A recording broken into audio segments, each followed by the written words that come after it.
Vincent Herouet, c'est avec vous que je vais commencer. Vincent, l'influenceur conservateur Charlie Kirk, voix majeure de la jeunesse pro-Trump aux États-Unis, a été tué par balle.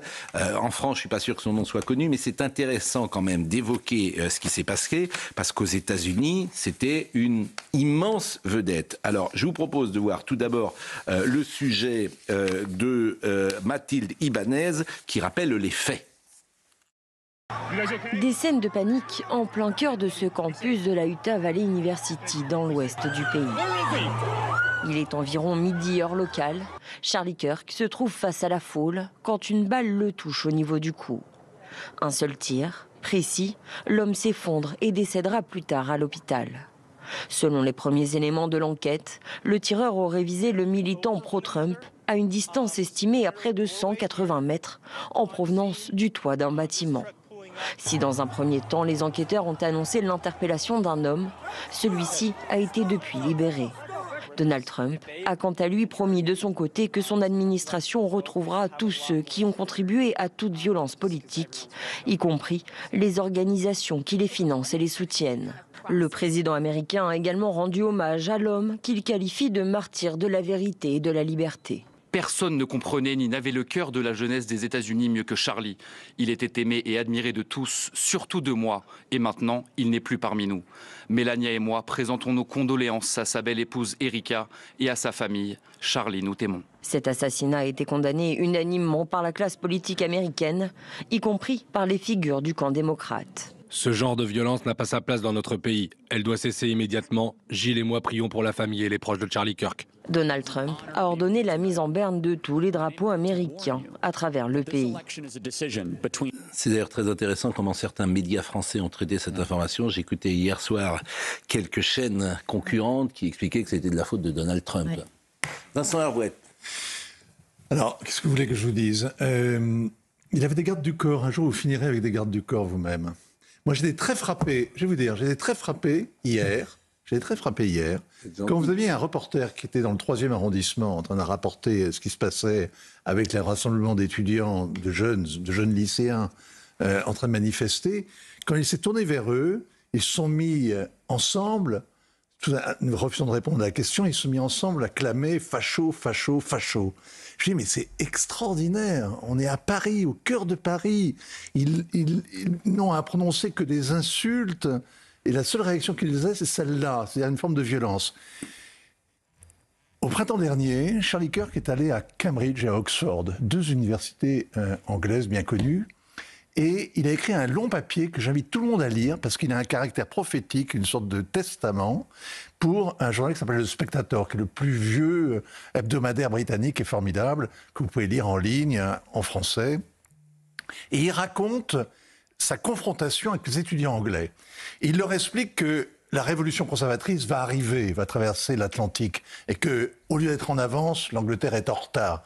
Il y a eu une sorte d'inversion. Et il leur explique que toutes sortes de choses, et il se rend compte qu'il a en face d'eux des gens qui sont totalement enfermés dans un mode de pensée, qui ne peuvent pas imaginer que ce qu'on leur dise soit une forme de vérité, et qui sont dressés dans une sorte d'antifascisme, d'intimidation, et incapables de raisonner, de réaliser. Il se dit, en fait, ce qui est frappant, c'est que la vérité, les derniers à s'en rendre compte, ce sont ces étudiants d'université d'élite, et en général, le prolétariat intellectuel, les journalistes, les étudiants, ces gens-là, ce sont les derniers à réaliser que le monde a changé et que le bourrage de crâne auquel ils sont soumis en permanence leur a vraiment caché, masqué la réalité des évolutions en cours.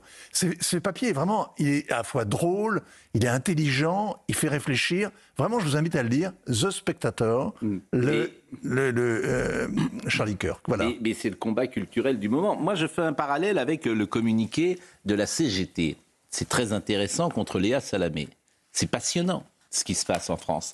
Le combat culturel, il était chez les politiques, il était dans le monde intellectuel et il est beaucoup chez les journalistes. J'ai écouté hier soir Quotidien, il y avait Benjamin Duhamel qui explique que CNews et Europe 1 sont des médias d'opinion. Non, ce n'est pas des médias d'opinion, nous témoignons de la réalité. Et eux, ils ne veulent pas voir la réalité.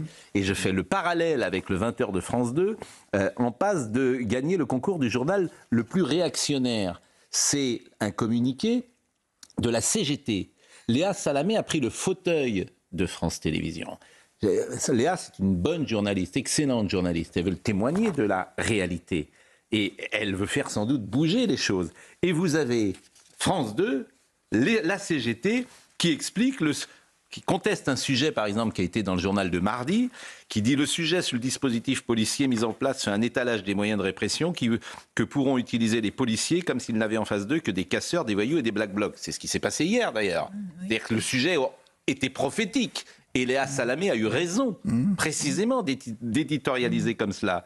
France 2 se met ainsi explicitement du côté de la police, quitte à mettre en danger ses équipes qui couvriront ces manifestations, etc. Et c'est une charge contre Léa Salamé. Ils vont vouloir l'éjecter, parce que Léa Salamé, pour eux, n'est pas dans la ligne. Donc la ligne du parti, la ligne de l'ultra-gauche. Donc c'est quelqu'un vraiment qui fait son métier. Donc ce combat culturel qui va nous emmener jusqu'en 2022... c'est très intéressant. C'est 2022-2027, bien évidemment. Donc on en est là, vous avez raison. Je ne sais pas qui est le tireur qui a tué hier soir, qui a assassiné Charlie Kirk. Mais ce qui est certain, c'est qu'il n'a pas voulu tuer un homme, il a voulu tuer une idée. On est revenu finalement 60 ans en arrière, à l'époque des années 60, vous savez, avec la mort de Kennedy, de Martin Luther King, etc., où il y avait cette violence politique. On est revenu là, aujourd'hui, et il y a des gens qui sont profondément choqués, qui sont scandalisés quand ils entendent une idée qui n'est pas celle qui appartient à... Alors, vous avez eu raison de citer le tiers-état intellectuel, hein, c'est-à-dire les journalistes, les intellectuels, ce monde-là qui est toujours en retard. Je termine juste le communiqué, parce que je trouve que c'est une des informations que je trouve les plus intéressantes du jour, parce qu'elle fait sens. Voilà ce qui est dit dans ce communiqué de la CGT contre Léa Salamé sur France 2. Madame Ernotte, alors évidemment, comme Madame Ernotte, comme ne dit rien sur Patrick Cohen, bon, on sait de quel côté elle penche. Pour clore le tout, ce journal pitoyable se termine par l'onction du cardinal Bustillo, un Richard Gere en soutane, qui nous prie de sortir de la lutte des classes. Félicitations pour ce journal d'ancien régime, pour ce journalisme de cour. Quel mépris pour les citoyens qui regardent encore le 20h et pour les journalistes qui continuent de faire leur travail dans l'adversité. Donc on voit des oppositions très très fortes.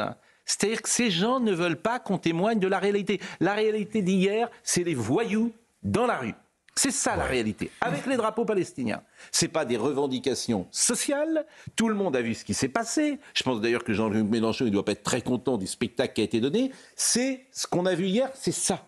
Eh bien, ces gens-là, ils ne veulent pas montrer la réalité. Je ne fais pas du journalisme d'opinion, je témoigne de la réalité. Richard Millet voulait prendre la parole, Philippe Bilger. Oui, Pascal... sans vouloir vous contredire, vous avez...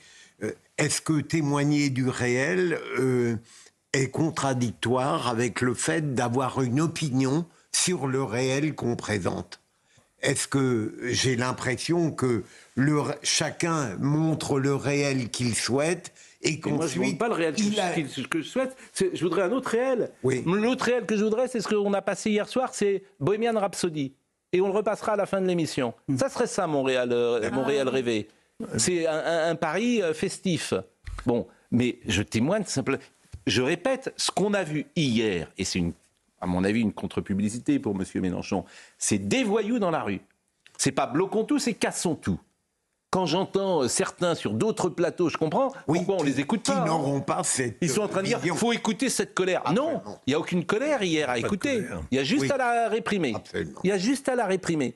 Donc vous avez effectivement des jeunes bobos qui sont parfois autour des plateaux en train de dire il faut écouter cette colère, ces gens qui... Non, c'est des voyous. Donc les voyous, ils sont en dehors de la République. Donc ils veulent le chaos. On peut écouter des revendications sociales, mais pas ces voyous.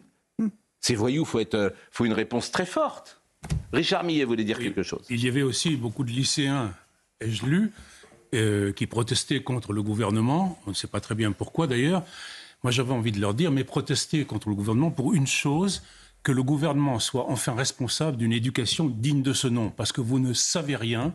Et d'ailleurs, vous avez fait remarquer tout à l'heure ce communiqué de l'OCDE récent qui dit que un certain nombre, et beaucoup probablement, de diplômés français ont le niveau, en réalité, d'enfants de 6e. C'est quand même gravissime, ça. Mais parce que vous avez des études, disons-le, Oui, parfois qui sont bidons. Des diplômes parfois qui sont bidons. Le bac. Voilà. Donc, qu'est-ce que vous voulez que je vous dise ? 40 ans dans tous les domaines, vous pouvez prendre 40 ans de mauvaises décisions, 40 ans de démagogie, 40 ans de laxisme. Vous en êtes là. Vous payez toutes les factures. Toutes. L'éducation, la justice, la sécurité. La loi anti-casseurs, il faut la remettre demain matin. Bien sûr. C'est une évidence. Elle était faite sous Georges Pompidou. Georges Pompidou n'était pas un dictateur sanguinaire, que je sache. Donc demain matin, le gouvernement, il parle de rupture, monsieur Lecornu, loi anti-casseurs. Autrement, qu'ils arrêtent de faire du blabla, qu'ils arrêtent de venir expliquer qu'il y a des voyous dans la rue. Ils ne seront pas condamnés. Loi anti-casseurs, ils seront condamnés. Enfin, c'est insupportable. C'est pas très compliqué de faire une loi anti-casseurs. Qui peut contester ce que je dis là ? Personne. Mais vous avez raison. Charlie Kirk, il oppose les étudiants européens, les lycéens les adolescents européens et les jeunes Américains. Pourquoi ?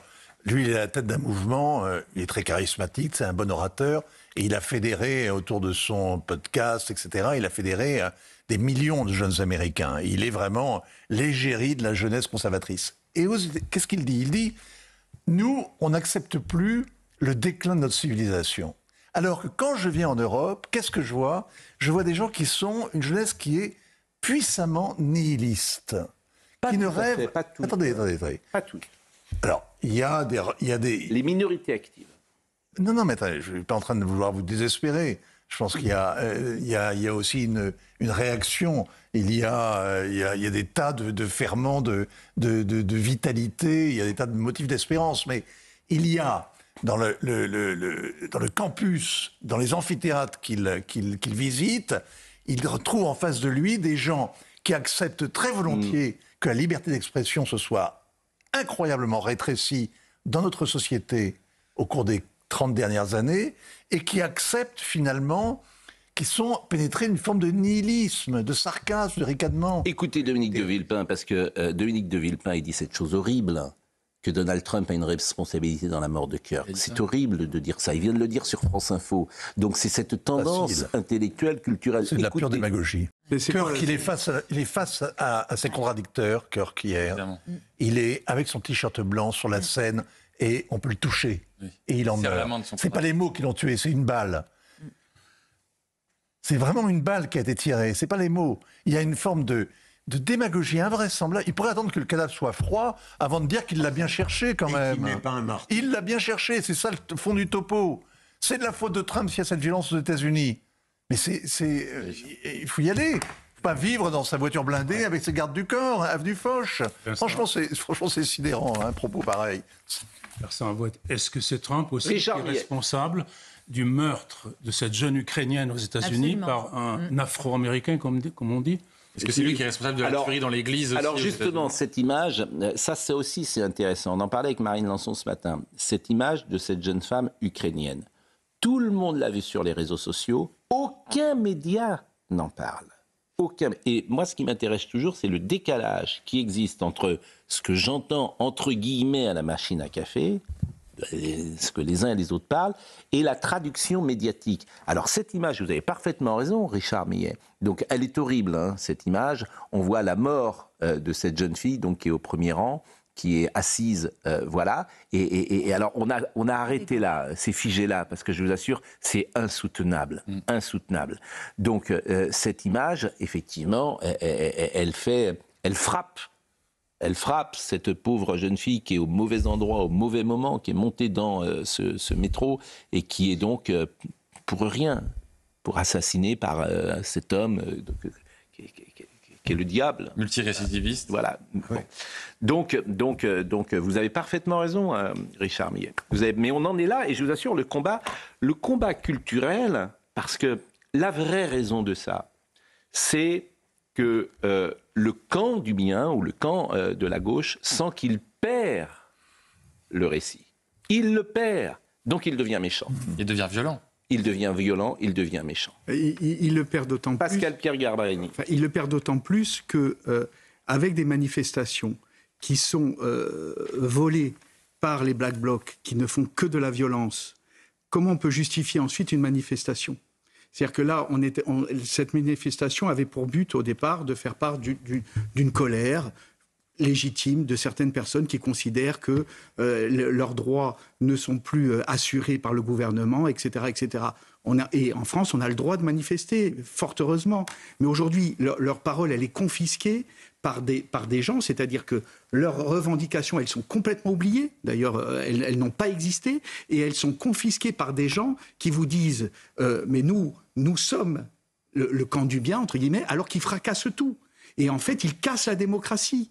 Ils cassent la démocratie. Et la réaction de la population, entre guillemets, équilibrée, eh bien évidemment qu'elle veut de la répression, qu'elle veut plus de la police, parce qu'elle a peur. Là, ces gens-là, ce groupe minoritaire qui casse tout, il provoque au sein de la population et du peuple français qui a un esprit, eh bien, il a forcément envie d'être protégé. Et il n'est pas protégé. Donc on va vers de l'extrême. Je voulais vous montrer un tweet. Il y a une jeune femme qui s'appelle Alma Dufour. Alma Dufour, c'est une députée de la France Insoumise. Seine-Maritime. Élue par le peuple. Oui, elle a été élue grâce au désistement d'un candidat Horizon, le fameux barrage républicain. Merci Édouard Philippe. Merci Édouard Philippe. Merci Édouard Philippe. Important à savoir par rapport à l'image que vous avez. Merci Édouard Philippe. Merci Édouard Philippe. Voilà. Et regardez Alma Dufour, la candidate d'Édouard Philippe. Voilà. Le 10 septembre, dans la joie et les flammes. Voilà ce que M. Philippe a permis comme élection. Voilà ce qu'il a permis comme élection. Il y a la violence et il y a le discours. Parce qu'en fait, ce qui relie ce qui s'est passé hier en France, dans les rues de France, et ce qui s'est passé aux États-Unis avec Charlie Kirk, c'est qu'à chaque fois, ceux qui portent des idées conservatrices, de droite, peu importe, sont nazifiés. C'est ça aujourd'hui. Taxés de fascistes, d'extrême droite. Hier, vous aviez un drapeau français, vous étiez un facho dans les rues de France. Derrière, ça ouvre la voie à une violence politique qui s'exprime de façon différente, soit par de la casse à Paris, soit par un assassinat pour des idées. Mais à chaque fois, ça ouvre la voie, parce que si vous êtes un nazi, alors évidemment, tout est permis derrière. Et tout ça a un lien entre le communiqué de France 2 de la CGT, le tweet de Mme Alma Dufour, ce qui se passe, effectivement, ce qui s'est passé sur le terrain. Tout ça, il y a un lien. Je remarque, et c'est la Minute Corse, qu'hier, aucun incident en Corse, non. Pascal Pierre Garbarini. Aucune manifestation de l'ultra-gauche. Mais non, mais je l'ai déjà dit, c'est que, encore une fois, et les Corses ne sont pas mieux que le reste de la population, c'est pas... Mais il y a une notion de vivre ensemble qui est très forte, et on est fiers de ce que l'on est. On est fiers d'être Corse. Et on ne va pas casser notre société. Ce n'est pas possible. Donc, les gens y manifestent, il n'y a aucune difficulté. Il y a eu une manifestation, j'étais à Ajaccio, il y a eu une manifestation devant la préfecture pour Free Palestine. Ils étaient 15. C'est tout. Voilà. Et il y a des gens qui passaient en disant « rentre chez toi, va ». Mais pourquoi ? Parce que c'est inaudible. C'est inaudible. Une manière parfaite de désamorcer. Non mais on va tous aller habiter en Corse. Non mais on arrive. Non mais encore une fois, je veux. C'est pas le sujet d'aujourd'hui, donc je ferai très court. Mais la Palestine, qu'elle soit reconnue comme État, forcément, on le comprend et c'est un vœu. Mais aujourd'hui, il y a des otages. On retient les morts. Moi, c'est ça que je vais vous dire. En dehors des vivants, comment on peut justifier qu'on garde des cadavres ? C'est honteux, mais ça n'a pas de nom. Et en plus, c'est la politique du martyr. On la connaît tous, la politique du martyr. Ce que ça veut dire, c'est que le Hamas continue justement que le peuple gazaoui soit maltraité, parce que comme ça, il peut justifier le martyr. Et les sociétés occidentales, hélas, elles se laissent attirer par cette politique du martyr. Ce n'est pas acceptable. Ce n'est pas acceptable. Bon, on va marquer une pause. Je vais remercier Vincent, sauf si vous voulez ajouter un mot sur Monsieur Kirk. Quoi, sur le nihilisme contemporain ? Non, mais vraiment, c'est très intéressant. Vous allez sur l'horizon que nous ouvre, je veux dire, l'Union européenne, c'est la neutralité carbone. Si vous voulez, il y a un tel déficit d'idéal et une telle peur et un tel malaise dans la société que la violence qu'on voit là, ce petit spectacle de la violence sans conséquence, avec un feu de Bengale. Attendez. Faut pas la sous-estimer. C'est un jeu. C'est un jeu. C'est comme quand on parle de la guerre, quand les politiques parlent de la guerre. Pas la sous-estimer. Ça reste un jeu pour l'esprit. Ils n'ont pas ils n'ont jamais touché un vrai cadavre. Faut pas la ils n'ont aucune idée de ce que c'est que la guerre civile. Ils n'ont aucune idée de ce que c'est que la révolution. Vous n'entendez pas ce que je dis. Moi, Vous avez raison. Faut pas la sous-estimer, cette violence. Non, mais moi, je ne dis pas, sous-estime jamais la violence. Non, mais pour moi, c'est un symptôme. C'est la violence comme grande consolatrice de l'idéal qui est impatient. C'est pour ça que les adolescents s'y abandonnent facilement.